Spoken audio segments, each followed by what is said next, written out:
马可福音27章第8章27到30节。那因为没有很多，我希望大家一起来读哈。那从27节开始练习。耶稣和门徒出去，从凯撒利亚腓立比村庄去，在路上问门徒说：“人说我是谁？”他们说：“有人说是施洗的约翰，有人说是以利亚，又有人说是先知里的一位。”又问他们说：“你们说我是谁？”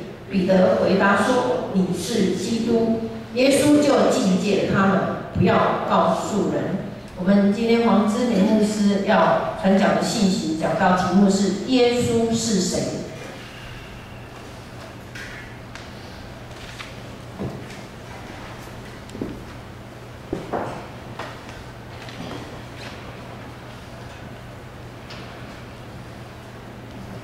好，各位弟兄姐妹，大家平安。我想我们座位前面都有圣经嘛，哈。我今天比较特别，这个圣经请大家翻到马可福音，就是这个经文的段落，应该是后面新约圣经是在后面的47页的地方。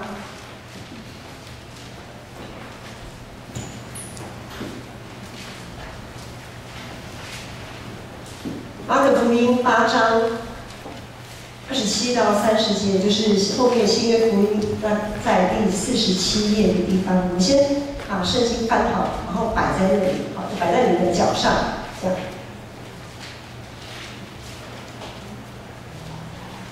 OK 吗？翻好了吗？好。我想我们从过去几个礼拜我们读马可福音，我们在马可福音里面看到耶稣他在加利利这个地区，他进行了许多传道事工。无论是他蛮有权柄的讲道，他有很多的讲道篇，很多的教导，然后他也医病赶鬼，他使死人复活，并且平静风和海，还有喂饱5000人，就是5饼2鱼的神迹，还有在海面上行走，等等，许许多多让人目不暇接的神迹奇事不断的发生。即使如此，跟在他身边的那些门徒都没有一个人想要更进一步的了解他们所跟随的这位老师耶稣到底是谁呀？怎么可以这么厉害这样子？可是没有人要继续追问了。有一天，耶稣他就带着门徒到了凯撒利亚腓立比这个地方。我们请黄信放到那个经文的那一页。耶稣带着门徒到凯撒利亚腓立比那个地方。凯撒利亚腓立比这是一个非常特别的一个地方，它位在以色列，也就是巴勒斯坦的北边，黑门山的山路。这个地区呢，从这个地区，人站在这个地区向南边看，他可以同时看见两个地方非常特别。他可以同时看到加利利海那个地区，又可以更远往南边可以看到耶路撒冷。因为耶路撒冷它是地势比较高的，好，沿着约旦河谷这样看下去，看到加利利海，又可以看到更远的那个南方的耶路撒冷，非常的奇特，就好像我们比如说我们站在台北的，讲说七星山好了，好，七星山，然后呢，我们可以看到新竹那边苗栗那边什么火焰山吗？火焰山在苗栗吗？好，我们可以看到火焰山，然后又可以看到高雄的什么山？寿山。我只知道寿山动物园。好，假如了，不是很清楚，如果讲错，这对高雄地区的人不太好意思。好，就是有点这个味道，就是好像我们站在七星山可以看到火焰山，就可以看到更远的那个南方。的那个寿山，那个有点那个意思，那个意味这样。好，这个地方这么的特别，我们可以知道，在我们马可福音是读过来，其实耶稣已经结束了他在加利利那个地区的事工了。好，我们知道加利利那个四周围，加利利海四周围是耶稣传道的主要的地区。今天他结束了那边的工作，要往下一个阶段前行。下一个阶段是哪里？就是耶路撒冷。等在下一个道路的末端，耶路撒冷的尾端，耶稣事工的尾端，等着他的就是十字架。凯撒利亚腓立方就好像是耶稣传道生涯的一个分水岭。在这之前，他在加利利，他行了许多神迹奇事。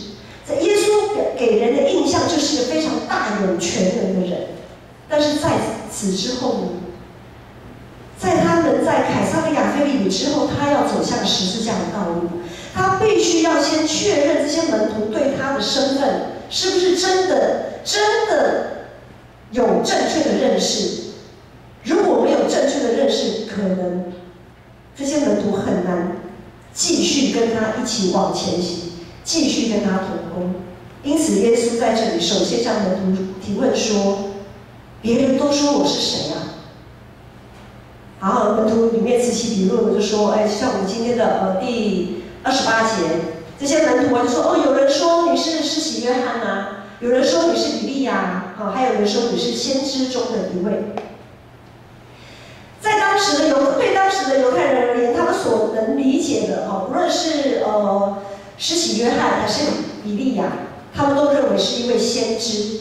那先知呢，是上帝的代言人，就是上帝在地上的代理人的这个角色，有上帝的灵与他们同在，所以先知们他们就有权柄说预言，也可以行各样的神迹，就是他们可以做各样上帝要他们去做的事。因此，众人很直觉地认为耶稣，哇，他行了这么多神迹奇事，讲了这么多有权柄，听起来非常有道理的那个讲论，就觉得，他就是先知嘛，而且他应该就是史上最厉害的那一位先知。接着呢，耶稣就更进一步的问门徒：好，这是众人对我的看法，那你们呢？你们跟着我。吃喝拉撒睡，然后几乎都是跟着我啊！你们对我有什么看法？你们说我是谁？好，然后门徒呢就说29节，彼得就回答了。彼得他就做了一个回答，因为门徒亲眼看见耶稣做了这么多的事，这么多伟大的事情。当然了，他们心里想这是一位先知，但是除了先知以外，他们在心里对耶稣还有一个很大的期待，因为当时他们没有自己的国家，他们是在罗马帝国统治底下的，算是被殖民的这样的一个情况，所以他们一直以来都很期盼有一个君王可以带领他们推翻罗马政府，重新建立一个独立的国家以色列这样子。所以他们觉得，他们对耶稣的期待，就希望说，他应该就是他们期待已久的那一位君王啊。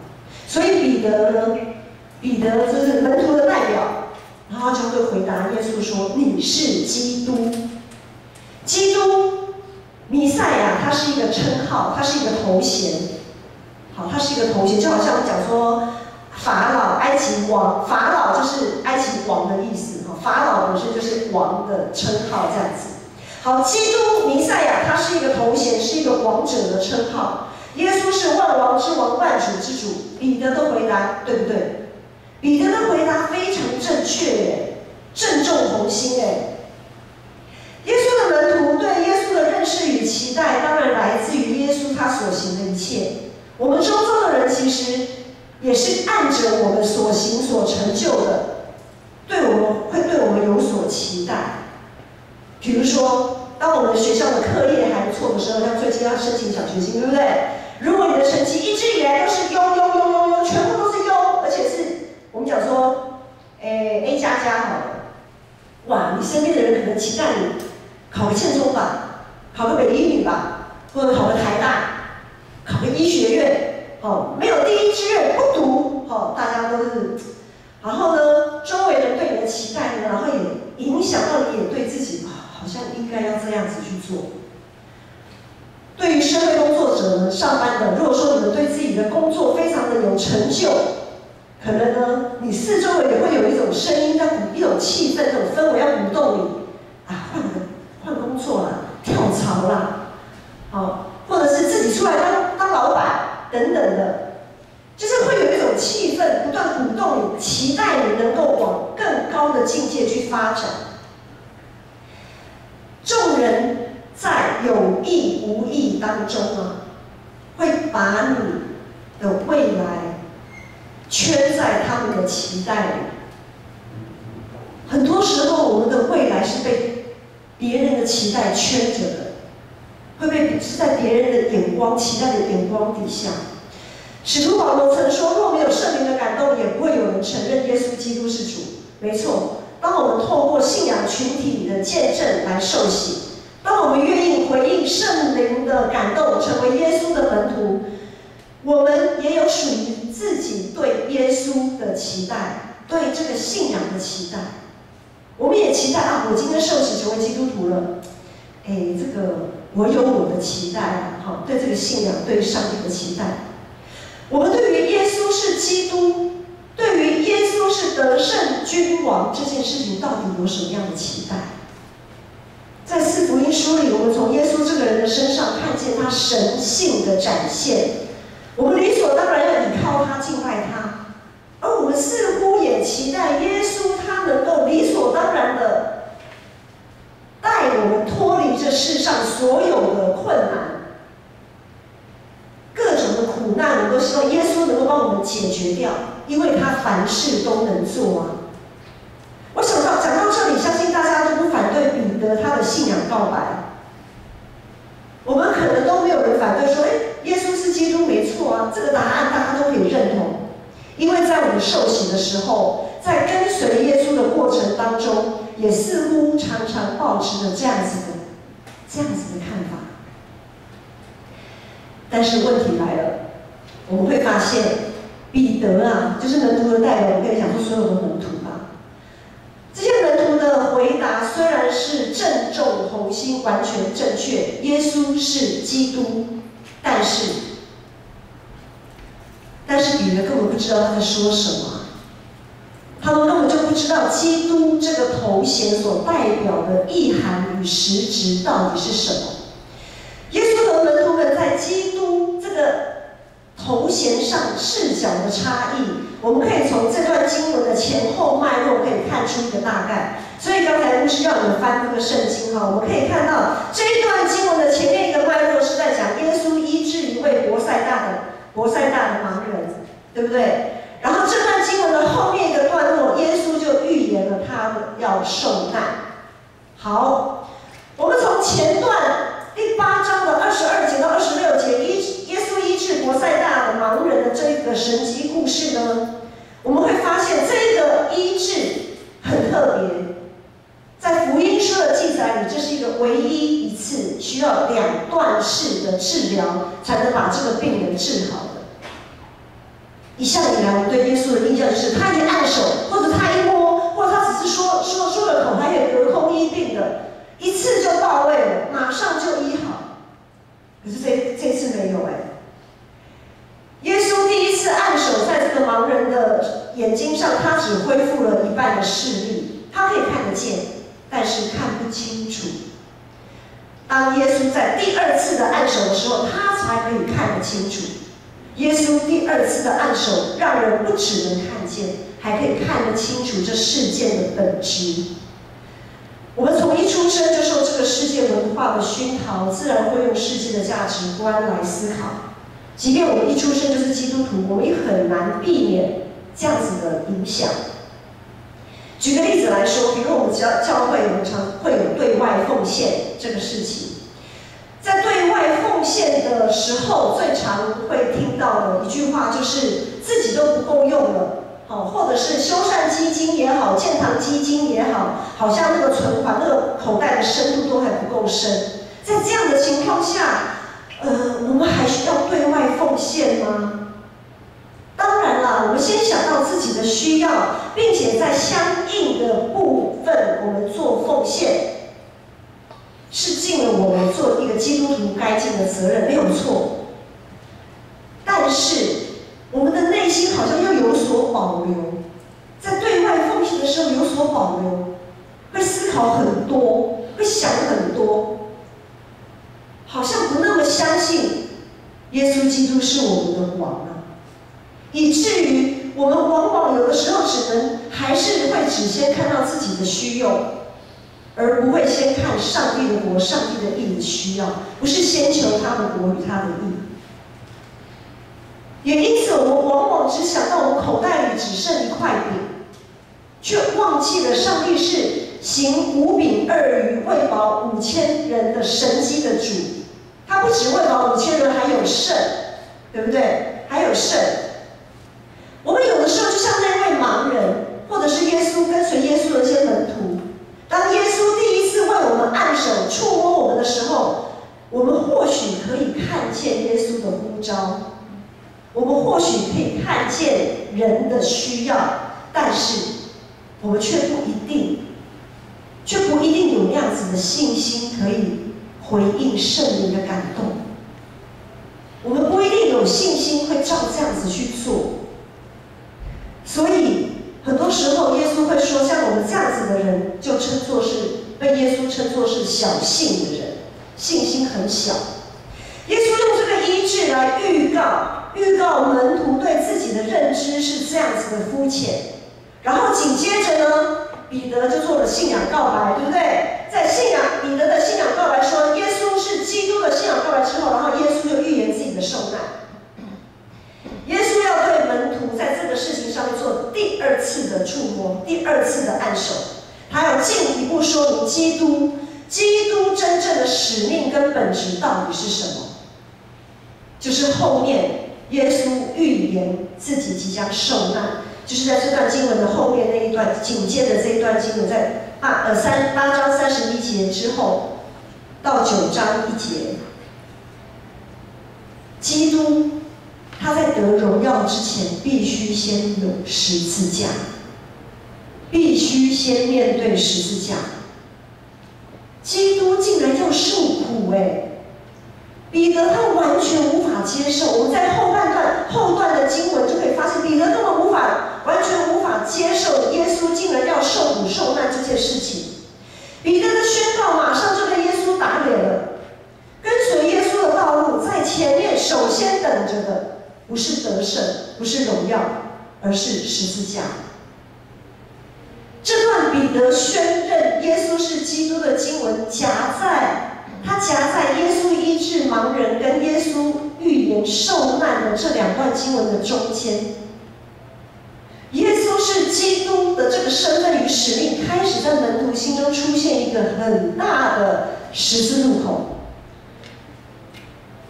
当他们站在凯撒利亚腓立比这个地方，这个十字路口上，右边就是好像是就是右边呢，就是充满荣耀、充满全能、成功的加利利；左边是充满羞辱、受苦、咒诅的十字架。这群门徒，耶稣意思是要这群门徒，你们要做一个决定，要做一个选择，你们要往右边走，自己回到加利利那个好像充满权柄、荣耀的那个成功的那种氛围里面，还是你们愿意跟我继续前往耶路撒冷的十字架？耶稣第一次按手，让我们经历他的大能跟信实。他的目的并不是要把人从现实生活中的苦难救出来，这在上个礼拜牧师就有提到了。我们的船或许会因为风浪进很多水，我们当然很本能的就会先把水舀出去。也提到舀水，耶稣来，他或许愿意帮助我们舀一些水，但是舀水并不是耶稣的目的。所以当耶稣让我们经历他的大能与信实的时候，解决我们生活上的难题其实不是他的目的。于是耶稣在对我们透过这个经文，要对我们再一次的按手，要我们看清楚他的身份，他基督的这个身份的本质是什么？他是君王，但是却不是我们想象中、我们期待中的那样子的君王。他让我们借着他的大能，更有勇气与信心，去面对将来为了成就上帝旨意所要背负的十字架。在福音书里面，我们知道耶稣是福音的起头，是上帝的爱子，是充满圣灵并且差派圣灵给我们的那一位。耶稣是有权柄的那一位，无论讲道、医治、赶鬼，他也赦罪，也呼召我们、拣选我们、差派我们。甚至上个礼拜也讲到，他只用一句话就可以平静风和海，连风和海都听他。弟兄姐妹，到如今你所认识、所经历的耶稣，是你所期待的吗？你的期待是不是有落空？当耶稣体贴你、怜悯你，他体贴怜悯你，愿意为你舀一些水出来的时候，他愿意为你成就一些什么你想成就的事情的时候，在未来，接下来，耶稣要对你第二次按手，你对耶稣基督这个身份的期待，跟耶稣在今天透过这段经文的自我启示有一致吗？当我们不断在世界的舞台不断的往前冲、往上爬的时候，要得荣耀、得冠冕的时候，今天耶稣带我们到凯撒利亚腓立比这个地方，要我们静下心来，好好的思考自己身为基督的门徒、身为基督徒的身份与使命。他要一切愿意跟随他的人，要随时准备好牺牲自己，随时准备好背起自己的十字架。否则啊，如果我们不懂得这些，他宁可我们不要跟人四处张扬说我们是基督徒。就像今天的第30节的经文，就在彼得回答说你是基督的时候，耶稣就禁戒他们不要告诉任何人，因为在那个时候，耶稣知道他们的宣告是肤浅的，是错误的期待。所以耶稣马上告诉门徒，不要讲，不要跟别人讲哦，好，因为你们根本不知道我到底是谁。感谢主，上个月底我们2月28号屏东台湾族的龙山教会来我们这边募款，为他们的教会的需要募款。上个月底我们的对外奉献又再次展现了我们愿意为了耶稣而牺牲自己那样子的信心，展现出我们对于基督徒这个身份该有的回应。我们不是只在考虑担心自己到底有胜几块饼几块饼，在风浪当中，我们也学习如何定睛在耶稣基督身上。我们定义要先求他的国与他的义。建成长执会有通过对外奉献的相关议案，所以我们每年都会按照我们在会议当中所讨论、所决议的，我们来进行这样子的对外奉献。我们每年会开放7次的对外奉献，其中有4次是为了神学教育的需要，就是我们知道我们有台神、玉神、南神，还有新竹圣经学院，就是我们长老教会长老宗的神学院。当我们支持神学教育的时候，就会有更多的传道人出来，在所有上帝所要差派他们去的那个地方来做宣教的工作。好，然后另外呢，有4间神学教育的机构。好，另外有3个单位，就是长老教会总中会性质的一些事工，好，他们事工的需要。那我们也是有筛选，就是针对有特别对于宣教部分，好就是在宣教部分比较需要的这样子的单位呢，我们为他们奉献，讲开放他们来奉献。好，除了这1年7次的固定的对外奉献，我们另外还开放2次，就是上半年1次，下半年1次弹性的对外奉献。这个弹性的对外奉献就好比我们上个月底对龙山教会的建堂募款的需要，还有通常建堂募款的需要会比较多啦。好，还有我们去年吧，还是前年，就是有对原村教会，泰尔中会的原村教会等等的。好，另外呢，当然还有急难救助。我们知道之前有什么风灾啊，好，针对这些急难救助，我们1年就开放2次，好，上半年1次，下半年1次。就是希望我们，因为我们就是一个单一教会嘛，那我们就是在大同区，那可能我们能关心到的面向，能看到、注意到的面向没有那么多，可是透过这些对外奉献，我们的触角就可以触及得更广。好，我们触角可以触及得更广，我们就可以在上帝的国度里参与在上帝国度宣教的工作。所以对外奉献它本身所蕴含的那个意义，就是为了上帝国度的拓展，我们支持这样子的事工。另外还有一种对外奉献，可能是大家不是那么熟悉的，我们目前也还没有但是也是相当重要的一个对外奉献，那就是圣餐奉献。圣餐我们都知道，我们一年会领6次，有6次的圣餐。圣餐奉献呢，是由我们基督教的改革者之一加尔文在16世纪的时候所提出的。神学家加尔文他认为，当我们用信心在领受圣餐的时候，代表着我们已经相信我们从基督得到了什么？得到了怜悯、供应、恩典。我们也得到了他所应许的一切。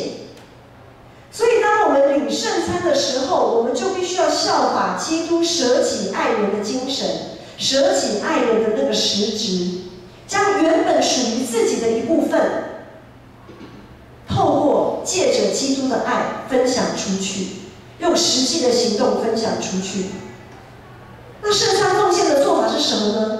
就是在每一次我们领圣餐的时候，我们先弄主日现金，就是我们奉献。我们奉献有分很多种嘛，一种是没有放奉献袋就直接投，就是没有放那个信封袋啦，就是没有放各种的信封袋，然后直接投到奉献袋里面的那一些金钱叫做主日现金。好，我们都有周报吧？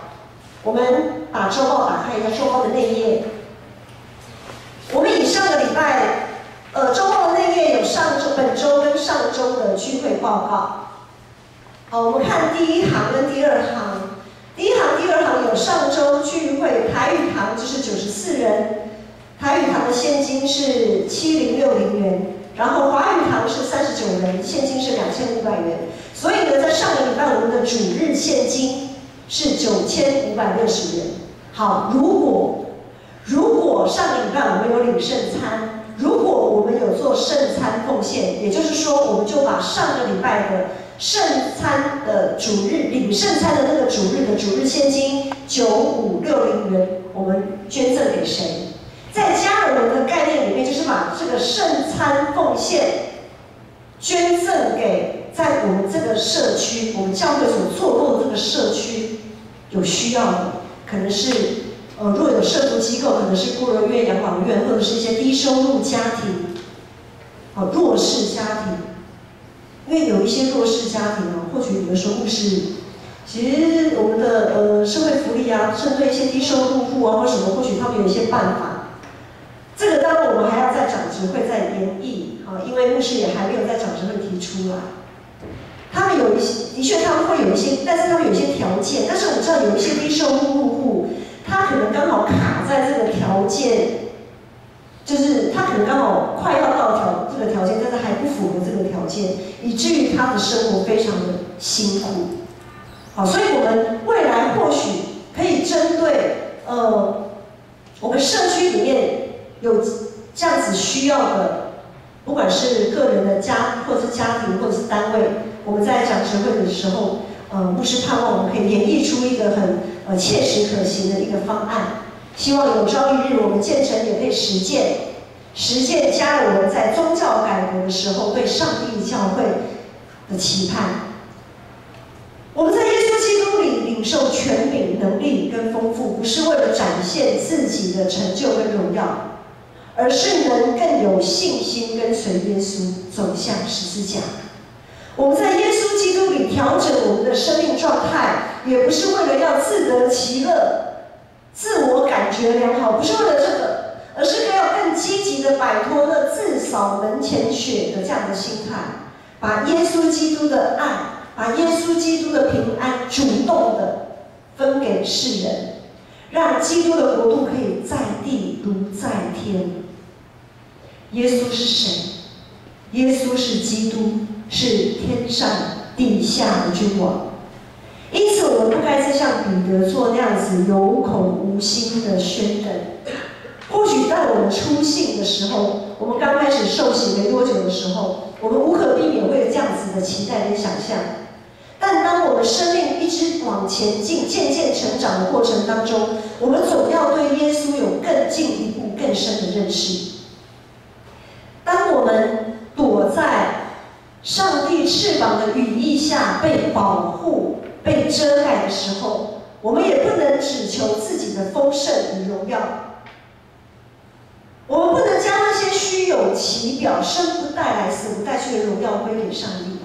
我们常常说：“哇，把一切的荣耀归给上帝。”弟兄姐妹，我们有好好想过吗？你的荣耀是什么？是你的财富吗？是你的地位吗？是你所拥有的吗？这些真的是生不带来，死不带去耶。我们到底要归什么样的荣耀给上帝啊？上帝到底要什么？什么样到底是什么才能荣耀我们的主？就是我们对他的信心啊！我们对他的信心啊！我们也不再因为生活的风浪，当我们宣认耶稣是基督的时候，我们就不应该再因为生活的风浪感到胆怯跟畏惧。我们总要在耶稣基督里持续关注上帝的国与上帝的义的需要，因为当我们先求神的国与神的义，怎么样？我们所需要的上帝都加添给我们。可是很多时候我们都不相信，或者是信心很小。今天耶稣带我们站在凯撒利亚腓立比这个地方，当我们宣认耶稣是基督之后，我们同时要问自己：然后呢？当我们对耶稣宣认说你是基督，你是我的王，那然后呢？当我们的王说走吧，我们走向耶路撒冷，我们走向十字架，我们有相信吗？我们相信他的王吗？还是我说啊，别人那个好了，吴安你先走好了，基友你先走好了，好，你们先走，我在后面，我在等，我再看看好，我再观察一下，我还没那么确定。前面的人如果都没有死光，好，我再继续走。当我们宣认我们的耶稣是基督，是我们的王，我们的主，当他要往前进的时候，我们要做什么反应？我们要做什么回应？然后呢？我们是不是真的有把他当作是我们的王？还是我们对他仍然有所保留？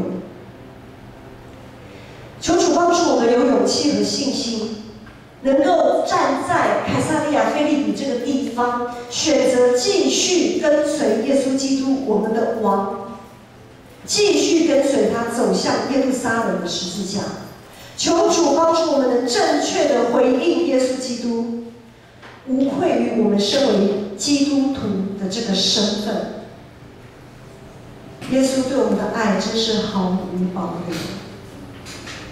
他知道他要面对的是什么，他知道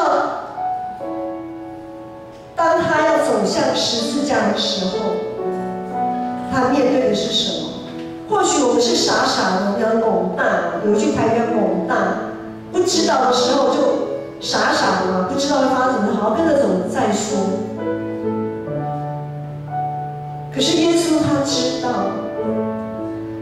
他要面对的是什么，他还愿意去走。他为了我们，他还愿意，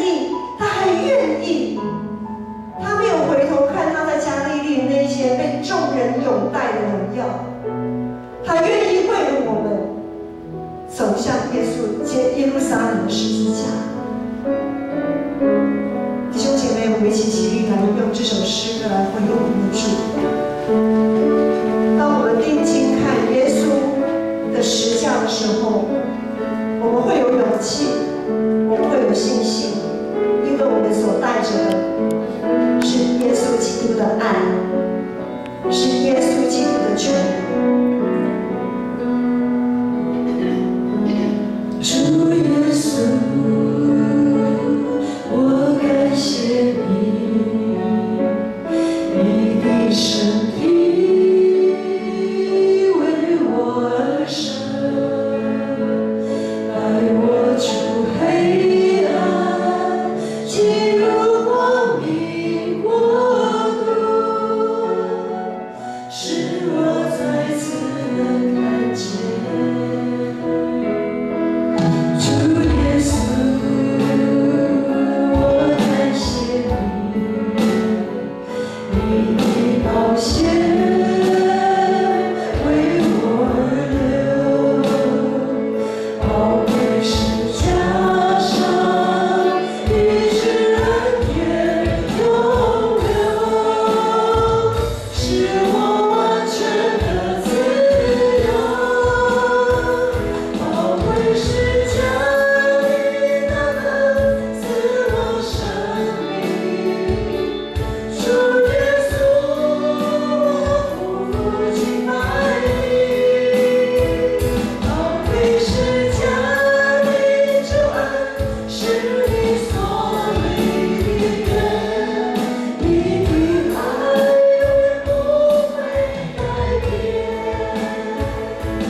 弟兄姐妹，耶稣对我们毫无保留的爱，值得我们毫无保留的跟随。耶稣知道门徒的胆怯，耶稣知道门徒的软弱，耶稣知道门徒对他错误的期待。但是即使如此，耶稣仍然愿意继续带着他的门徒继续往前行。虽然这些门徒还是非常的应激，非常的不知道自己在跟随的是谁，但如今耶稣在十字架上的爱向我们启示，他是那位能在死里复活的君王。盼望我们都能够因着这样子的爱，对耶稣毫无保留、毫无保留的跟随。我们再来用这首诗歌，我们用我们的心，用我们的全人，向耶稣说：主啊，我愿意。主耶稣，我感谢你，你的身体为我而生，带我出黑暗，进入光明国度，使我再次能看见。主耶稣，我感谢你，你的宝血为我而流，宝贵是加上一直恩典永留，使我完全的自由。宝贵是加你那能赐我生命，主耶稣，我匍匐敬拜你。宝贵是加你救恩，是你所立约，你的爱永远不会改变。宝贵是加你那能赐我生命，主耶稣，我匍匐敬拜你。宝贵是加你救恩，是你所立的约，你的爱永远不会改变。我们一起来祷告。阿爸父神，我们真是感谢你，因着你的爱，你愿意舍弃你的独生爱子耶稣基督，你愿意让他，你定义要让他上十字架，为我们众人的罪来担起这样子的一个赎罪的责任。主啊，我们要说，我们在你面前，我们真的是信心不够，我们常常软弱，但是你从不撇下我们，你从不丢弃我们。你在我们很踉跄向前、跌跌撞撞向前行的时候，你仍然愿意用你的手扶持我们。主耶稣，我们谢谢你，因着你十架上的宝血，因着你的爱，挽回我们一次又一次，一次又一次的挽回。主，谢谢你。愿我主耶稣基督的恩惠、天父上帝的慈爱、圣灵的保守与感动，与你们众人同在，从今时直到末了。阿门。